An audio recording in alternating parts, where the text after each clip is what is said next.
Get in, lads. Welcome back to the eighth episode of the Get in Football podcast. We didn't do an episode last week because Diego had finals. Just the finals this week, but we found time to make some content, which we're excited about because a lot has happened in the past 2 weeks or so. We can That's what happens every time we film an episode. Then all the shit happens. It's so annoying every time. And but then we're late here now. Yeah, I know. We're still kind of late to this, but that's okay. But we're back. We have a lot of content to talk about today. We're probably not even going to cover all of them, to be honest, but we have a lot to possibly go over. Folarin Balogun, World Cup 2026, MLS expansion team, Arsenal, Premier League relegation, a whole lot of stuff. So if any of that kind of stuff interests you, please stick around and watch the rest of that. If not, if you don't want to sit through the rest, we do cut it up and upload throughout the week. So you can just go ahead and subscribe, turn notifications on, so you know when those come out, and you can just watch those topics when they inevitably get released, which is good. So I'm going to start here with the Premier League. We're about a week away from it being done. City have already been crowned champions. So we're pretty much done. The only thing we're not done with is relegation stuff. But this isn't really predictions about who's going to get relegated. I just want to see who. Give me one person. Give me 2 or 3 people, actually. You guys would take from these relegation sides and put them on your team. Who would you pick up? Because, I mean, inevitably, most of these people are leaving. So who do you want to come to? Tottenham, West Ham, and or Chelsea? West Ham, James Paul Krause. No doubt in my mind. James Paul Krause. James Ward-Prowse? What? Yeah, James sorry. Ward-Prowse? Dude, these last few times we filmed, my brain's been kaput. That's one of the times. I apologize. James Krause? That's what I heard. I said Paul. I meant to say Paul. Yeah, but... I heard Paul. Where's Paul? Where's Paul come from? Know, dude. I don't know. You know what I mean. You guys got the gist. Diego knew who I was talking about. That's embarrassing. Yeah. Again, ball knowledge being dropped once again. Yep. Oh God. All but right, yeah, James Ward-Prowse. Okay. Diego. Who the other 2 teams being relegated? It's either Leicester, Everton, or Leeds. Well, one of them. Any one of those. Plus Southampton as well. Yes, obviously. Yeah. Honestly, I'm gonna have to go Yuri Tielemans from Leicester. Ooh. Oh no, correction, James Maddison from Leicester. Ooh. Those are 2 of my picks, so I hate you for that. Yeah. But... we can talk about Tielemans. I actually will go James Maddison, top player, good creator. Well, I'm not gonna take Yuri Tielemans. You can have both of them. Selfish bastard. Okay. But I'm gonna go Romeo Lavia, Southampton. Oh yeah, that's a shout. He has been long touted as a Chelsea target, and City are probably going to buy him back, to be fair. But he just fits with Chelsea so well. I love him as a player. I think one of his coaches, I forget his name. One of his coaches is our current coach throughout his academy. Yeah, Romeo Lavia. He's leaving.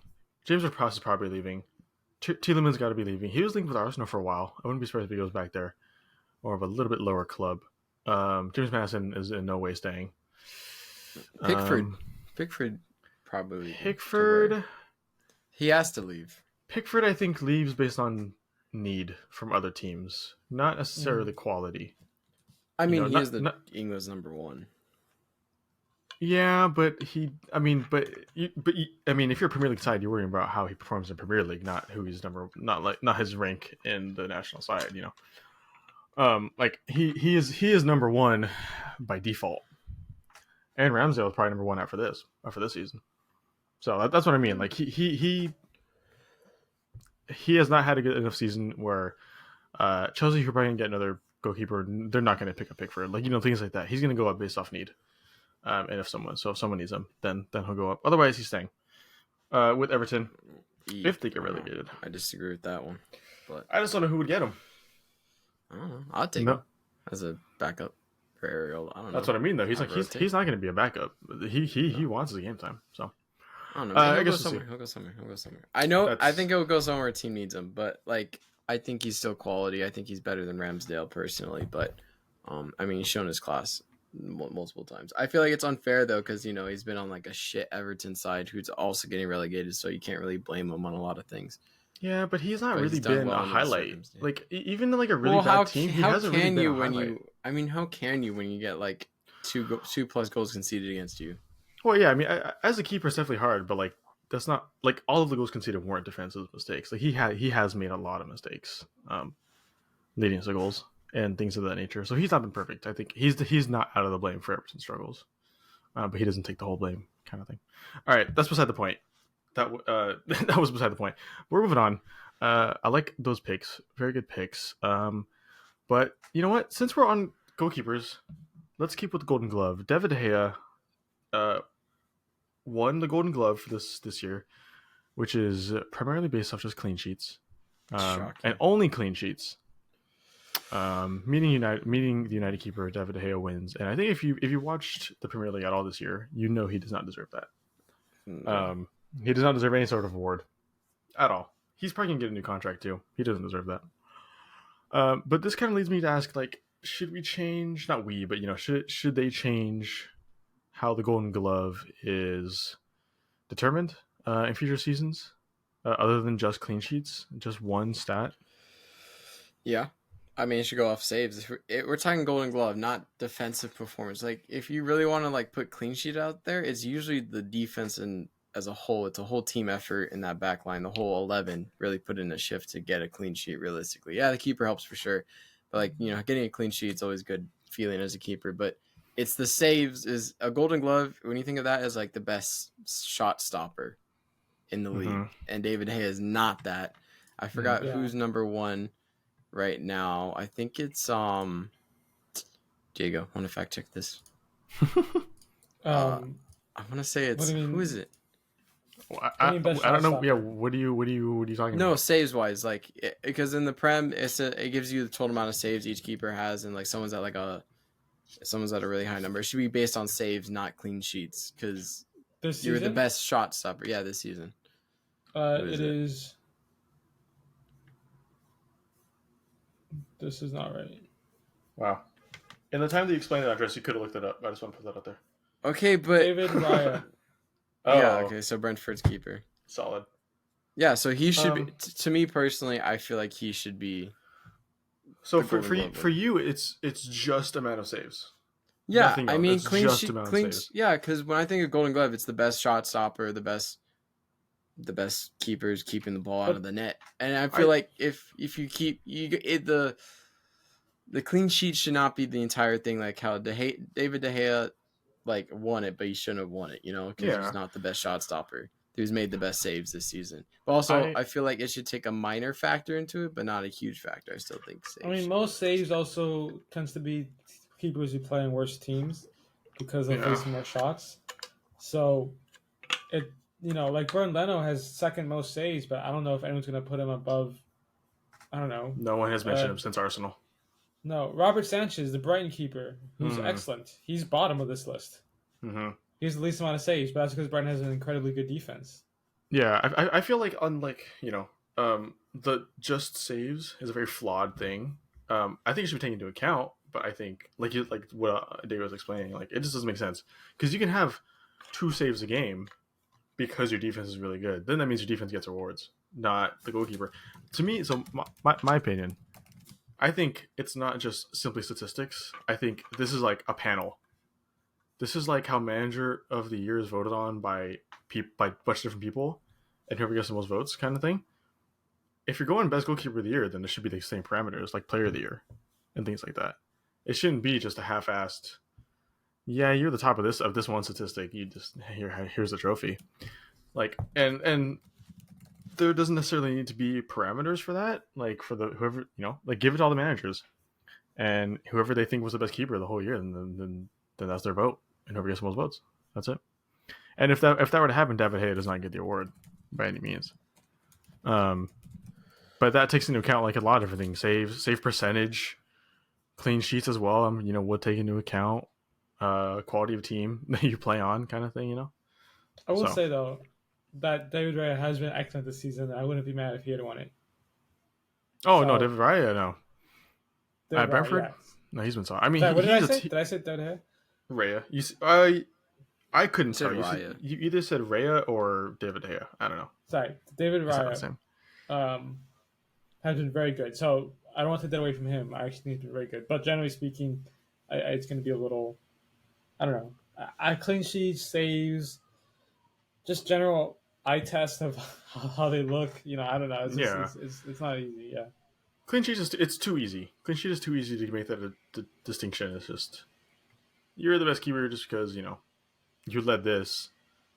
Don't mean shit. Like David De Gea, right? He wins clean sheet. He wins like Golden Gloves and clean sheets. But look at United's losses. 7-2, right? Or 7 goals, 6 goals, 5 goals, often. Like you can have these clean sheets, but if you're losing by 4+ goals every other game, then the fact that should completely invalidate the clean sheets. It doesn't matter. Then why give him that? Yeah. There should be more focus drawn on the keepers. Goalkeeper union stand. Just saying. We support the goalkeeper union. No, just me? Okay, that's cool. Don't worry about it. I support keepers. I'm not part of the union. I can't support the union. I can't by being in the union. Shame. All right. That's solid. Okay, we're moving on to... Ooh. I want to laugh a little bit. So I want to do a little reaction. Have you guys seen the new logo released? I think I've seen it, but I'm not too sure if that was the actual one. Okay. We'll just say no. So I'm just gonna show this. This is the new logo for the World Cup in 2026. The USA. Yeah. USA, Canada, Mexico. And this is it right here. Boring. This is the saddest excuse for a logo I've ever seen in my life. It's trademarked already. I just want to put that out there. It's trademarked right here. They have the trademark for this, and they were totally fine with this just being it. And it's so sad. I could make this. The KD, the shit stinks. I could make this in pixlr.com where I make my thumbnails. Yeah. Right? Like this is just depressing. This is like you forgot that this was due. And you had 10 minutes to do it and you're like, hold on. This is when you show up to presentations. And you forgot it was presentations. And everyone else was still like also this is just disappointing. I think I don't know if you can see on my screen. Hold on, let me turn down my brightness on my phone. Oh, that's too that's too low. Shit, sorry. Fuck. Jesus Christ. No, we can't do it. Like there's sun. He put his hand over like the sun. It's the light. It's the light. Okay, just turn it down just a little bit. I know. It's the light with the light that puts the shines on me for the just light. Add it to your computer and then share your screen. Doesn't matter. It doesn't matter. It takes too long. Doesn't matter. I thought it was a different thing. Whatever. I'm cutting that out when I cut this up. That was such a waste of time. But anyways, like you look at this, and I have a thing saved up here. All different logo. This is a different logo that is like so much better. Look at this: Canada, USA, That's Mexico, cool. In the order of the continent. Totally fine. Look at the colors of all the countries. That's beautiful. Even this is better. The bald eagle, the sombrero, maple syrup. That's funny. This one's even better than that. I have more up here. Okay, look at all these logos from the past ones. 2002, Korea, Japan, combined logo right here in 2002. This is nice. Colors are nice. It's yeah. It's not the best. Basic. It's not the best thing in the world. Still better than what we got. 2006 Germany. This is just adorable. I love this. Adorable. Colors, I don't get the point of it popping. Though. But sure. 06. Everyone's happy, right? Very cool. This one is different. Of course. So that's something about 2010. Classic. That hits different. This is that iconic. Hits different. That just hits different to me. And this one, Brazil. This is even better. This is a little less half-assed. Brazil. So it's just it's so sad how this is what we've come up with. It feels disrespectful, yet also like we deserve it. Hey yo. Like, do need to do this? No, literally. Fire them. You could give right me now more money. No, because this looks like a genuine advertise, like a teaser. It looks like a teaser of like what's to come, and then it's like, nah, this is the actual thing. Then you're like, okay, what the fuck is this bullshit? The thing too is like they had a whole like announcement stream for this. Like I don't know who was on it, but they had people on it, like like famous USMNT people. And this is what it comes out to be. look at. I mean, the top comment. Someone got paid to design this. There's a petition. There's a whole petition to change it to that right there. Same firm that designed the Chicago Fire logo, the Chicago Fire revamp. I'm so sad. They're really trying to simplify it, but like, I really am. They sad. made it worse. They simplified it too much. Like I said, this is not okay. I do feel like we deserve it. And at this point, I'm just like, but why? It. Why do we deserve this? I might. We haven't earned enough pedigree to be like cool. You know, we're not cool. No one wants to come here for the World Cup. I don't know about that.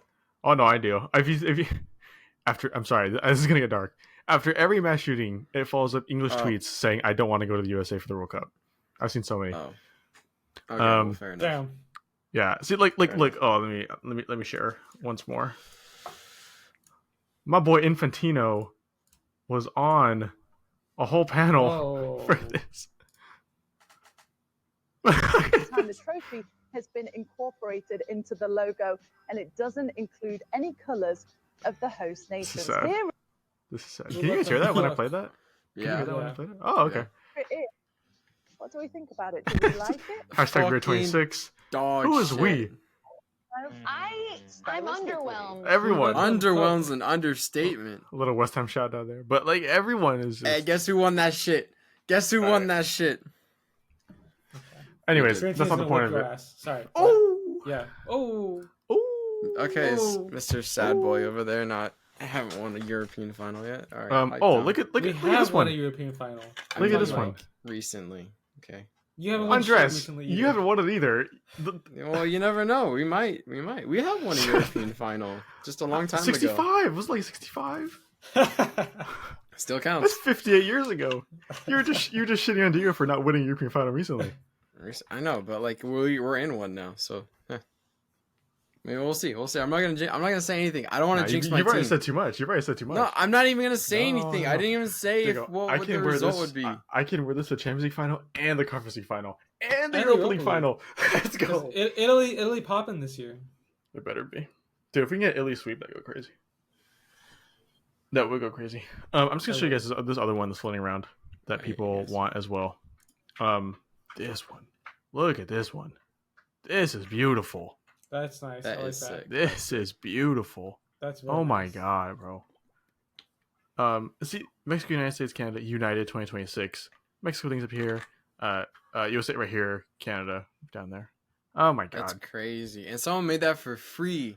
Just for free. Someone did this for fun. For fun. Oh my god. It's depressing. It is depressing. We're gonna be so lame. Watch it be like the most boring World Cup, most boringest World Cup ever. I know that's not a word, but we said that about Qatar and that game, so you never know. I'm not gonna say anything about quality until it happens, or until after it's done. All right, but speaking of the U.S. men's national team, Folarin Balogun announces one-time FIFA switch from England to the USA because he was born in Brooklyn, New York, earlier this week, and USMNT Twitter went livid. I was crazy for it. I've been talking about this. I made a short and a TikTok about this like a month or two ago. So we know this was happening. It's just it finally happened, and he did it in such beautiful style. But I just want to ask you guys a couple questions about it. What you guys think? Is he automatically the best center forward in CONCACAF? Yes. Oh, in CONCACAF. Oh. In CONCACAF. No, not the USMNT. I didn't hear your question. No. In CONCACAF. This includes the likes of Jonathan David, who's also in Ligue 1 for Canada. This includes the life of, I mean, you can put Raul Jimenez in there. I mean, pure strikers. Don't fucking put Raul Jimenez in there. Don't even. The same that Jimenez of 4 years ago, unfortunately. This is true. Okay, you're right. Prime Jimenez is absolutely Prime Jimenez. Oh, yeah. Blows him out of the water. But okay. I'm not putting him in that. Jonathan David. Oh, wait, can I just say, David Luiz has blood on his hands. Yes. If I ever see David Luiz in person, his afro's gone from shaving his head. Yes. I believe it, Diego. Okay. We all know you can kick an ass. So this includes the USA players as well. Pepe, Haji Wright, Josh Sargent, as well as others.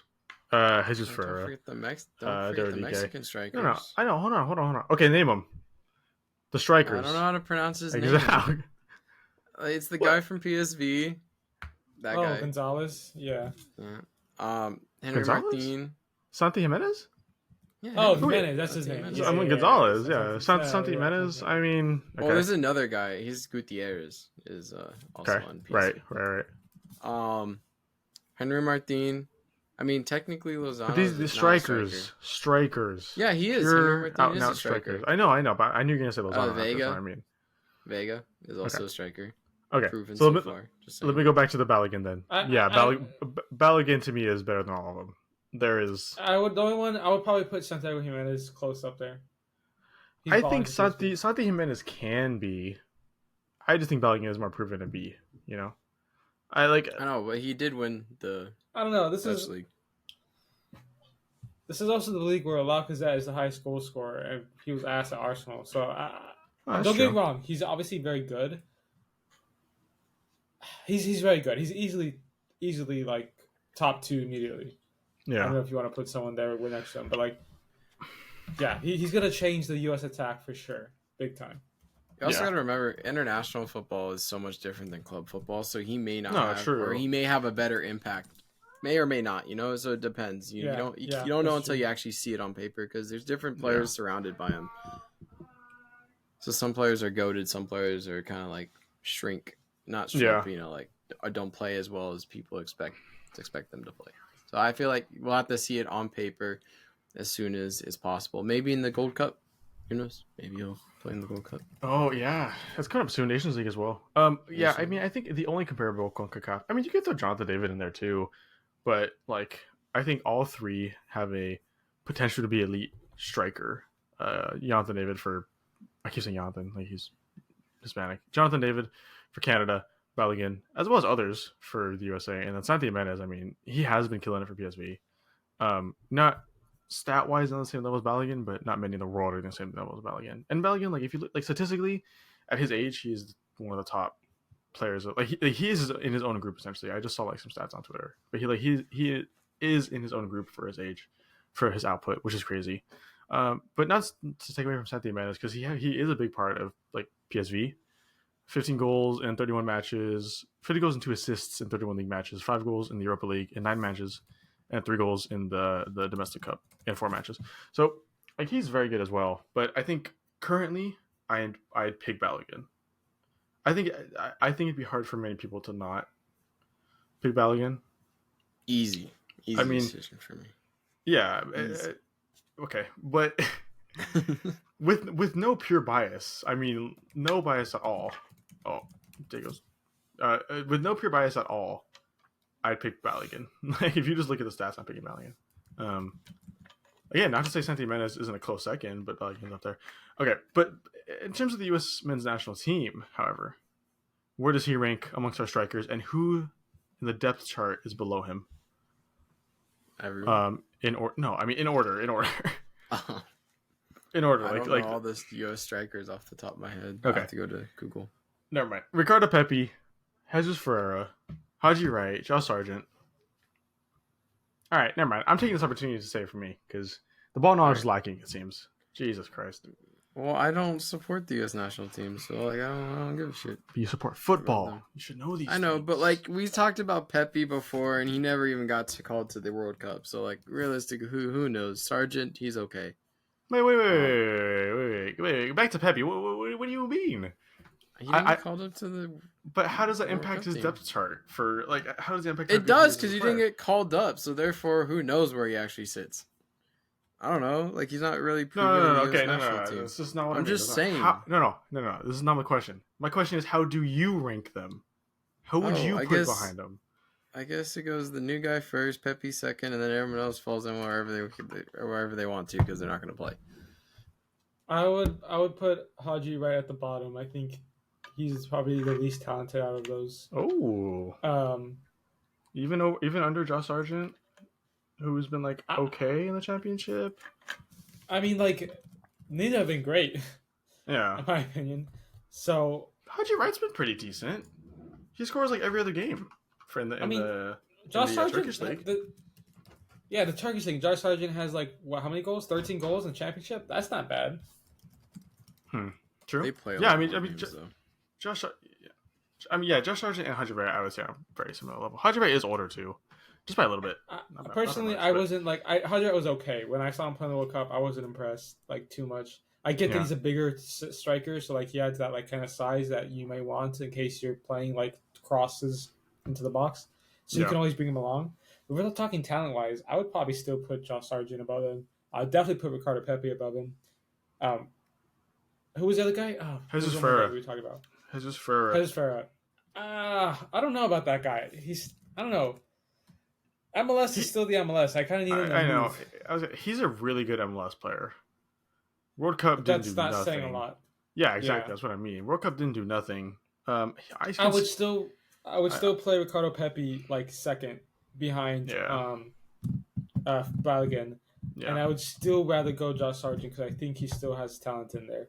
And then the other two, everybody else can go below those. Okay. That's fair. I mean, that's how I put it too. Jesus Ferreira needs to move to the European leagues. Or he's never getting taken seriously by fans, football fans, and by the U.S. team. Yeah. Because they're not picking him to play up there as much. At least like first, second, third string kind of thing. Mm-hmm. All right. I like that then. I like Balogun signing. I'm probably going to get a Balogun jersey. Okay, and then to finish off with Balogun, just because I want to keep the discussion with him going, does he leave Reims after the season? Does he go anywhere else? And if so, where? Well, he's on loan, so he would have sorry. I mean, Arsenal. If you like, does he leave Arsenal? Does he try to fight for a spot? Yeah. Where does he go Arsenal. If not if you're keeping Jesus and Eddie Nketiah, you leave Arsenal. If they sell Nketiah, then maybe Balogun gets that nice chance of being a backup, which I think wouldn't be terrible. But with that being said, that's if they cash in on Eddie, and if they don't, then you have to leave because you're not going to. I doubt they do. He could. I also doubt they do. But I mean, he could get some game time. I mean, they do need the squad depth because they do have Champions League now. I'd rather he go to like Crystal Palace and start. Yeah, Crystal Palace. I could see that. I mean, Crystal Palace. I don't know. It was just so random. It was just so random. I was not expecting. Not West Ham, that's for sure. I don't want him. Thank you very much. But I don't know. I feel like trying to think of like a personal perspective. I'd leave. I'd go on loan again maybe. I don't know. I feel like game time would be good for his development, especially if he wants to establish himself.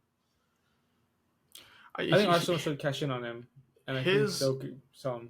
His value has definitely risen by millions, like up by a lot of money after the season. Yeah. Not only because of his performance in Ligue 1, which is one of the best performances we've ever seen for someone of his age, and the hype about. That's I said one of. Sorry. D. Holy smokes! I didn't hear you. My bad. I lost my train of thought. Oh, and the hype of him becoming a USA player has definitely, because any team that signs him gets that market, gets that attention. Yeah, that's right. This was the case with we've talked about this before a long time ago, like Christian Pulisic. I mean, any American player, you can say, but he goes anywhere, he gets that. He brings Leeds. We're talking about Leeds. Oh, Weston McKennie and Tyler Adams. Weston McKennie, Tyler Adams, and Brendan Aronson. Yeah. He brings that with it, and I think I don't stay at Arsenal. I don't. Arsenal cashes in on him. He goes not on loan, but he just goes somewhere else, makes his name for himself over there. Could do another stint or another loan in France because it obviously suits him. He's obviously developing well over there. Or Reims buys him. Yeah, but I think Arsenal are going to ask way too much for him because they know. Like, especially because they saw, like, hey, we see that you guys, like, what he did for you guys are going to have to pay as a premium. That's true. So, I don't know. It'd be cool to see him in a Prem League just so he can, like, establish himself as an actual, like, proper striker in terms of he can get it done in the big leagues in terms of, like, competition-wise. Because, France at League One is in the I could see Prem. If I'm him, I mean, I'm sure I want to go to the Prem, although I don't know if it's the smartest idea to go to the Prem, because like you have one good season in Ligue 1 doesn't translate well It doesn't always. I mean, there's been numerous people who have come from one to the other and not done well. Mm-hmm. Look at Lacazette. Lacazette didn't do that hot at Arsenal, and now he's back in Liga and like banging out. I think in a Bundesliga move. I think a Bundesliga move would be nice. Like if he not Bayern, not Dortmund. No, it's no point. There's no point in going somewhere you're going to be a backup at this point. I agree. You want, especially him. Salzburg is in Austria, so that's a completely different league. Bro, but what am I? Oh Leipzig. My God, Leipzig. That's what I meant. Oh, I still wouldn't go Leipzig. Leipzig would be really cool. I think. I still wouldn't do Leipzig. Okay, I like the Red Bull system. I don't know about it though. A team that might be a shout: Union Berlin. Oh, Union Berlin. He goes over there. I mean, they have made the name for themselves over the past couple seasons like crazy. I mean, they were in the title race for a long time. Yeah. And he goes over there. If they can keep it up, I mean, he helps them maintain that. That brings the American market, which they'll love, especially because of how small of a club they are. I don't think he will. Again, I don't think they have the funds to purchase him. But Union Berlin, I could see, would be a cool shout for Balogun. That's a good shout. I like that. I like it.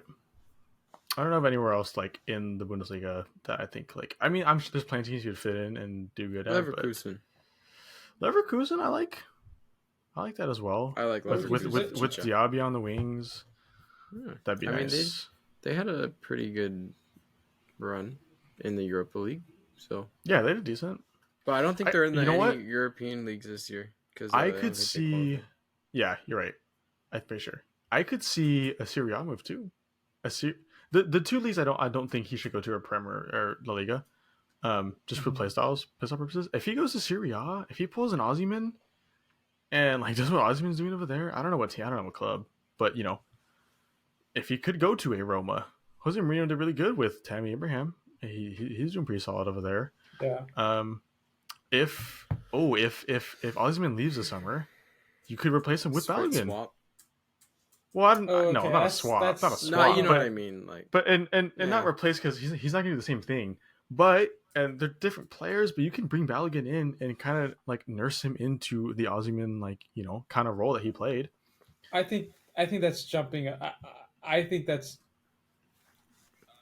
Napoli's too big yet. Yeah, at this point, my opinion, it's too big of a jump. This is. I think we need to take it slower, especially to want to keep his development going.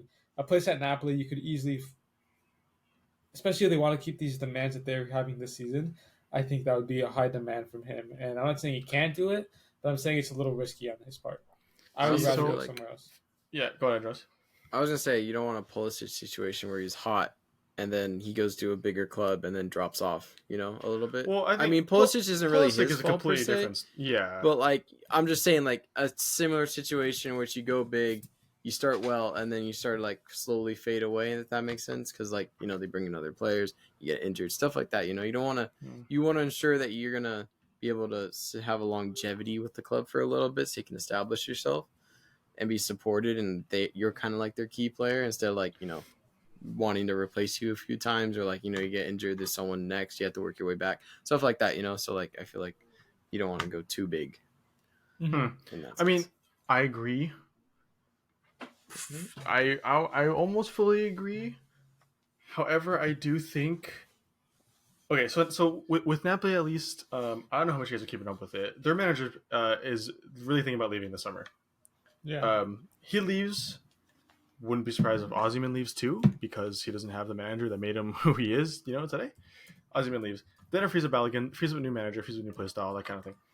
Another team I kind of want to shout here too, who is really good at developing young players, especially recently, and they've gotten to very high heights, is AC Milan. If you can bring him to AC Milan, I think that's really good too. They have an aging striker core. I mean, it's Zlatan, Giroud, and Origi. Okay, so wait, hold on. We have different ideas here because you're going teams bigger than I'm thinking. Well, no, okay. So he's dreaming. Let him dream. No, I'm for the man. I think these teams would be good for him to go to succeed and develop in. This is why for me AC Milan is honestly better than Napoli, and I wish I said it first because then editing would be a lot better. But he goes to AC Milan. right, learns under one of the best strikers of our generation, and that's Zlatan, right? As well as Giroud, who are different strikers, but help him out, as well as Origi.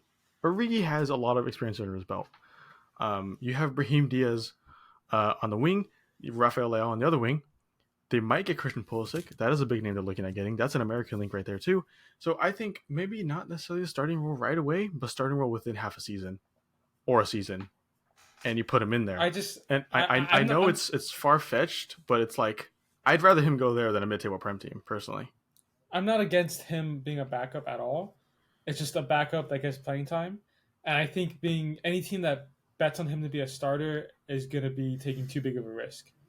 Not that I don't want him to succeed, but come on, like Ligue 1 and Reims is much different than AC Milan, where the fans or demands are higher and the football is faster, and like you just need to be at a higher level. I'm not against him being a backup though. I thought you were talking about starter. I understand you say within half a season he could be, and sure, that's that that's a different discussion. But I kind of want him. If you want to go to Milan or Napoli, that's cool. But like in Napoli, I don't think he can be a starter. I think that's too much too soon. Well, yeah, I mean, that's why I said the whole nursing thing. I said nurse him into that role. Well, at Napoli, if you're losing Osimhen, you don't have a. Well, but Osimhen, but like. Depli's different though, because it's not like going to AC Milan and Zlatan teaches you, and Osimhen takes that Zlatan role. Because Osimhen doesn't know much. He's just good. He hasn't experienced much yet. He can't take on that leading role as much as Zlatan could. But you go to the same team that produced Osimhen, and those coaches, fitness, manager, whatever, then they can help Balogun, is what I mean, and nurse him into the role that Osimhen kind of took. I seriously like. There's very few strikers in the world that will ever reach the heights that Osimhen is reaching right now. And not saying Balogun could be one of them, but he could be a decent replacement. In the end, and then give him 2-3 seasons, and then he moves to the Premier League and gets his time. But like I'm looking at like development and game time. And these are both, in my opinion, the three I mentioned, three decent teams that he could play for, get playing time while learning amongst the world's greats. And then, shine elsewhere if he really wants to. I can't completely agree, but I understand your point of view. I get what you're saying, but I'm kind of I can't completely agree with that, but I get what you're saying. All right, yeah. We'll take that. All right, we're at like 35-ish minutes. Let's talk about Arsenal a little bit. Arsenal officially bottled the title. City have won it. But this leads me to a question for next season. Will Arsenal be in the same position as they were this season? Can we consider them being title contenders next season as well? Fuck no. Yes. What? No way. What are you talking about? They have way more weight load again. Do you remember what happened last time they were in the Champions League? They dropped off again. And then they dropped to like 5th and 6th, and then they were struggling. Last time in the Champions League was like 6-7 years ago. No, I'm talking. Oh shit, I mixed it up. Europa League, sorry. But still, bigger heights now with Champions League. Bigger expectations based on this season. Will they be able to live up to it? I don't know. If they get Declan Rice, like how all Arsenal fans are saying, I mean, I don't know if he'll have that big of an impact in terms of like making sure they don't bottle anything again. But I mean, overall, if you look at this season altogether, like it was a good season, but they came out with like hardly anything. No trophies. I mean, second place. They bottled a 10-point difference. I mean, they also bottled a lead in the Europa League second leg. So I don't know. I feel like they're not going to be there. I'm not disputing the fact that they bottled and that they definitely have a disappointing season overall. But with that being said, they have so many young players that are just going to get better. Odegaard, Saka, Martinelli, Jesus, even their back line and Gabriel and Saliba, who's like friggin' 19, 20. So like, maybe a little older. Was he like 21? I think you guys will double check me on that. Yeah. My point is though. It's 22. 22. Point is, I cannot agree with. I mean, you're assuming they're not first of all going to get reinforcements over the summer. They definitely are. And they're going to be in the title race again. Now, are they going to be better than City? Probably not. Are they going to be fighting for top 4? Absolutely. Will they be fighting for top 2 or top 3? Probably. I don't know. I feel like it's kind of, they're better than literally any other top 6 team besides City. I would still take them over United, over Liverpool. I don't know. That's me. Well, not Liverpool in the form they're in at the moment, but I would still probably take them over Liverpool at this point in time. I don't know. Personally, I think they'll bottle it. I think they'll finish like 4th, 5th. They'll be up there. I'm not saying way they finish 5th. Yeah. There's no way they 4th, finish 5th. 5th. Just watch. That's and then crazy. Someone clip this. Who goes over? Who goes over them? I have no fucking idea. I'm just telling you. They'll bottle it. I mean, like, okay. My perspective on this question is like, I'm glad you guys are both on opposite sides because I'm like in between, right? I think by no means was this a fluke season, and it's up to them to make sure it wasn't. And I think they're going to do everything in their power to not next year, and by that means spending and getting reinforcements and backups and squad depth, which is why they couldn't finish it in the end. But like, I don't know. I can't see myself putting them as full title contenders. I think they're going to be. And Man City has kind of skewed this opinion because we know they're going to win the title. So title contender is kind of hard. But like, agreed.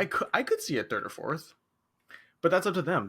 That's up to them to finish, like to learn from their mistakes and purchase well. I think like that's what City does, right? They make purchases, and they're not the most expensive purchases in the world. They just make a lot of them, but they've never made one bad signing. There's never been a single bad signing. Akanji, when he was like, okay, it's a bargain, but like he's gonna get playing time. He's been killing it. Nathan Ake, we knew he could be good. In all fairness, it was very, Sorry, to interrupt you really quickly, and you can keep going. In all fairness, a lot of those successes though are down to how good Pep is. He makes every player he works with better.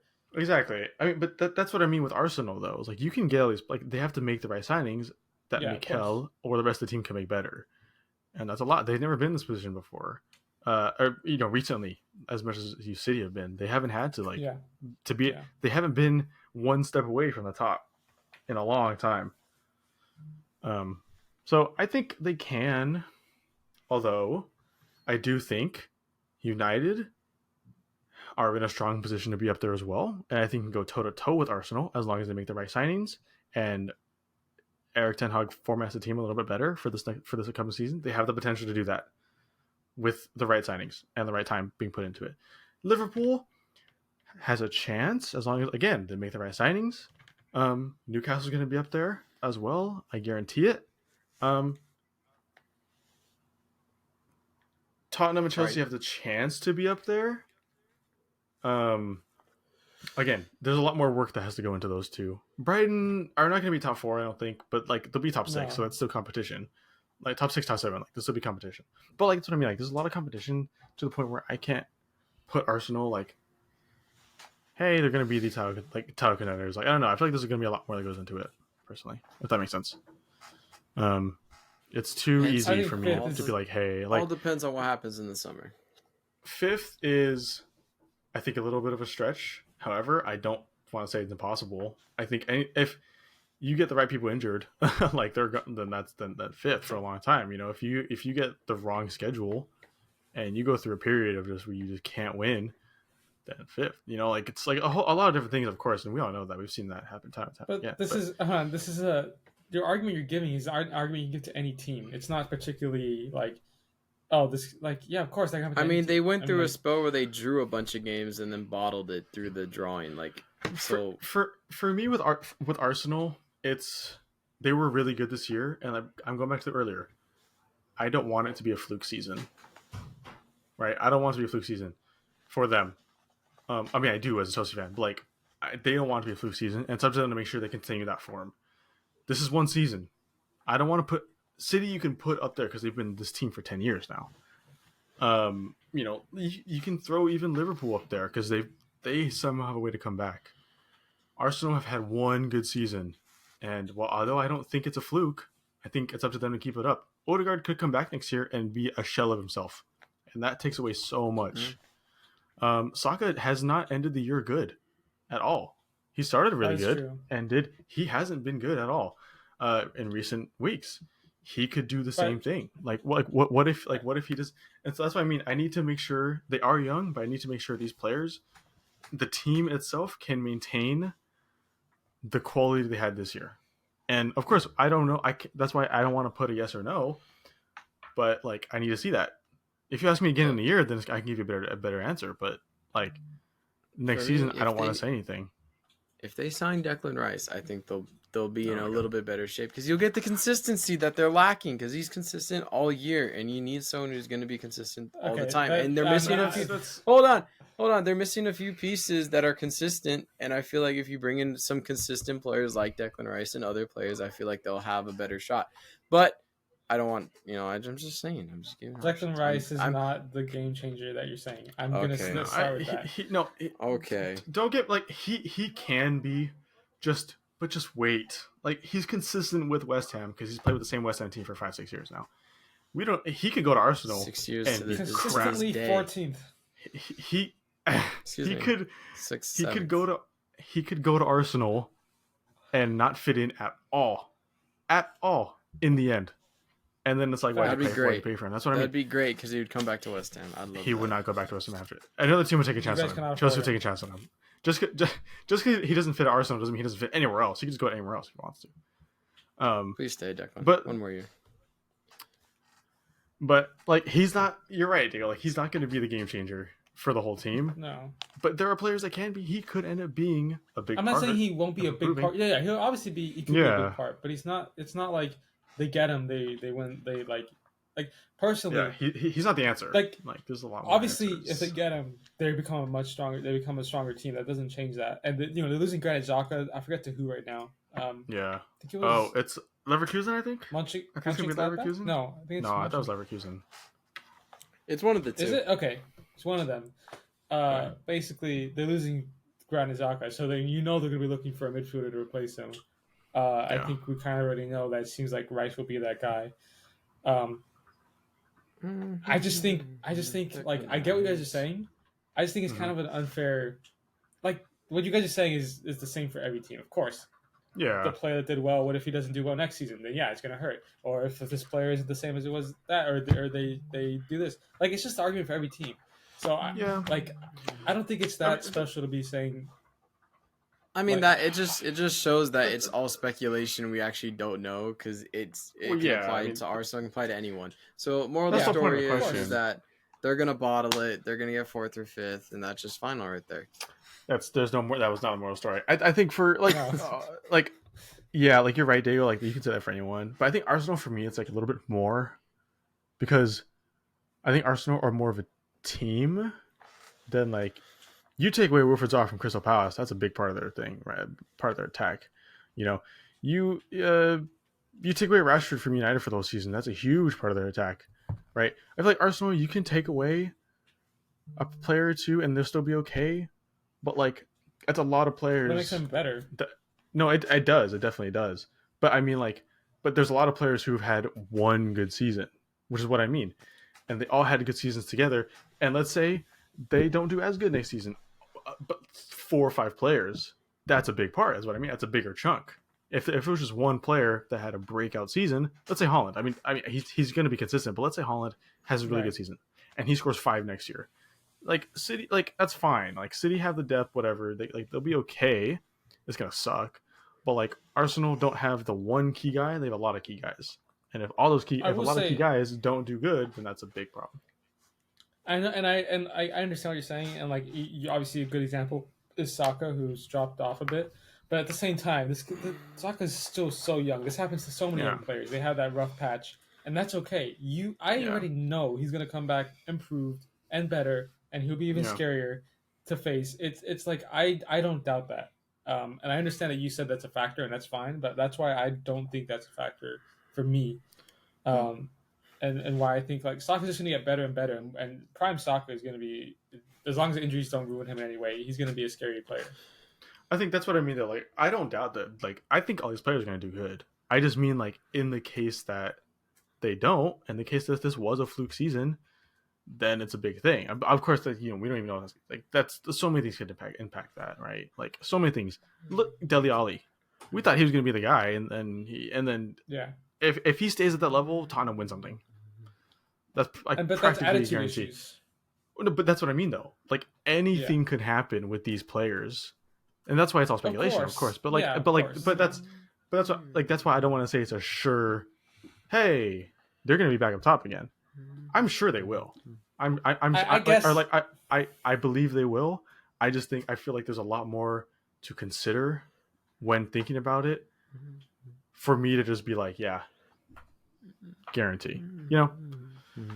Sure. Yeah. That's fine. Yeah, I don't disagree with you. They're going to be up there. It's just not as certain to me. I just need to see more. And once I see that, then that's totally fine. And like, again, I don't want any Arsenal fans to be like, what the fuck? Like, fuck with Arsenal. With any team except City, because City have the amount of people to just back up. Yeah. But any team, like you know, anything can happen. Anything can happen. All right, we're already 50 minutes, so we'll just cap it off there.